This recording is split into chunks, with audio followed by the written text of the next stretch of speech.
Did you guys know that Trim-Tex makes a product that can make drywalling easier in 2 separate ways? Let me show you. I'm here with the butt joint. What do we do to fix that?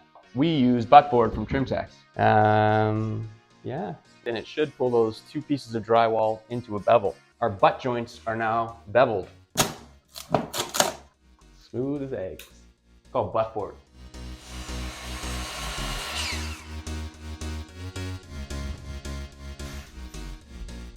Buttboard. It's not what you think it is, but it's better. So on your standard piece of drywall, there are 2 edges. There's a beveled edge here, which means that this section is actually thinner than this section. And that's so that when you butt them together, it provides a recessed section for your tape. Basic, right? So if I'm attaching 2 pieces of drywall and I'm trying to marry them on a stud here, these 2 beveled edges, when they come together, they provide a recessed section. What you should notice is an increased shadow so that your tape doesn't bulge out when you add mud to it. But when you have to cut drywall, you're left with a raw edge that will not be beveled. So in a lot of cases when you're drywalling, you're forced to marry 2 cut edges together, or what's called a butt joint. And that causes a couple of problems, and I'll show you what those are. Trying to land 2 giant pieces of drywall on an 1.5 inches can be tricky because obviously you only have 1.5 inches. That only leaves 3/4 of an inch to screw your drywall, which can lead to toenailing, which basically just ends up cracking the edge of the drywall, which is no good and it's no fun. The other problem is, even if you nail that butt joint perfectly center on that stud, because it's a butt joint, it's not going to be recessed. So when you add your tape, that tape is going to be proud of the drywall and you're going to be left with a hump. We don't like humps. Enter Buttboard. What Buttboard does, what Buttboard is, it's a sheet of OSB that if you look really closely, that has a V-groove in it, or a bevel. So this wood actually gets narrower as it comes to the center line. Why is that important? Well, I'll tell you. Buttboard is great for 2 reasons. We no longer have to land our giant pieces on an 1.5 inches. It allows you to float your seam essentially between the studs. So we're no longer concerning ourselves with landing on the center of a stud. We're creating a new landing spot and screwing our drywall to this. It can also save waste because you're not cutting your pieces to land exactly on the studs.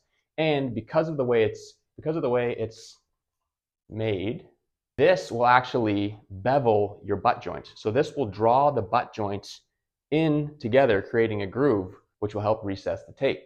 Don't believe me? Watch this. Okay, normally we'd be looking for this stud and we'd be cutting this gigantic piece down to land halfway onto this stud so that when our next piece comes, we can screw them both in to the same stud. But with Buttboard, we don't have to worry about that. So what we're going to do is we're going to leave those screws out for now. And what we're going to do is we're going to screw on the Buttboard to the board first. Find the side of the board that has the marking on it. That's going to be the side that faces out. So that's where we want the boards to meet. From this point, I'm going to take the Buttboard, I'm going to slide it behind the drywall, line up that center line, 1 inch away from the edge. Every 8 to 10 inches, I'm going to put a screw in and lock this Buttboard to this piece of drywall first.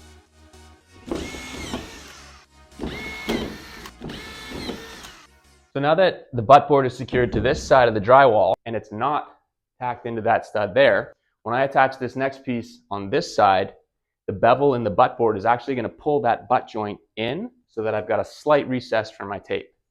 Don't believe me? Watch. So here's my next piece. As you can see with most butt joints most of the time, even if you're perfectly aligned, the cuts aren't straight.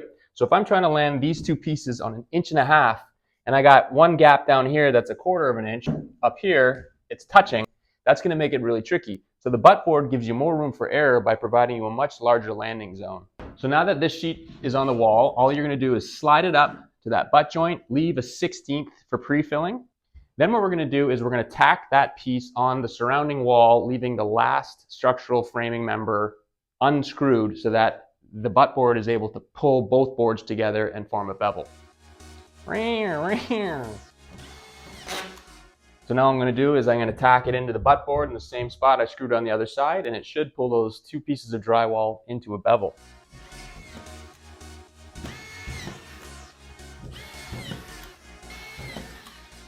Now that the end of the drywall are supported together, I'm going to go back and finish screwing in on those studs that we left in the first place. So now the drywall is secure to all the studs, it's fully screwed in, and because of the butt board, this joint is going to be super, super strong. And the best part of all, our butt joints are now beveled.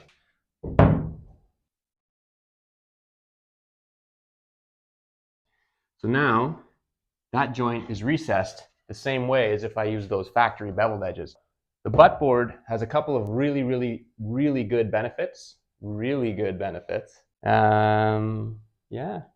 So not only are your butt joints now beveled, but you're saving on waste because you're not cutting your pieces to land on a stud. You're also not landing two giant pieces on 1.5 inches, which gives you more room for error.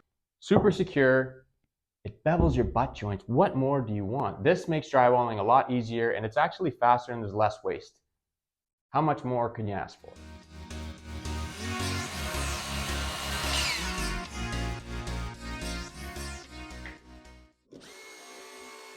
Screw it in like a pro. I can leave it right where it lands, screw it in. Stick to. I can leave that piece right where it lands, screw it in. Oof, Jesus. My first day on the job. Score it a few times. Give it a push. Now I've got a piece that fits. Smooth as eggs.